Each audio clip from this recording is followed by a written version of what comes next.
Bugün Mehrivan enemin, käbä mejemin dolununy şoň üçin meşhur bir goşky Türkmenistanyň halk ýazgysy Gurban Nurdy Gurban Sehedowyň enäniň şanyna diýen goşgusyny okamakçy.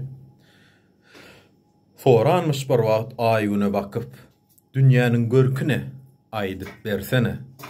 Gün hem diýenmiş nuruny döküp, dünýäniň bar görki enedir, ene.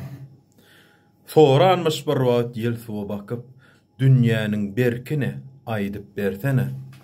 Su hem diýenmiş şarlaýyp akyp, dünýäniň bar berki enedir, ene.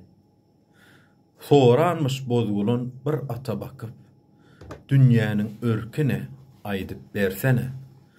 At hem diýenmiş jülgeler söküp, dünýäniň bar örki enedir, ene. Soranmış bir ene şahyra bakyp, dünýäniň durkyne aýdyp bersene.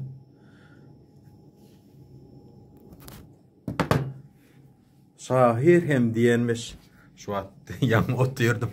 Şu adam dyýdyma çökken Mehrivan enem. Şahir hem diýenmiş dyýdyna çöküp, dünýäniň bar durky enesen ene. Mehrivan ejem, dolanyňyz gutly bolsun, uzak ýaşa. Allah jan size uzak ömür bersin, bagtly bolun.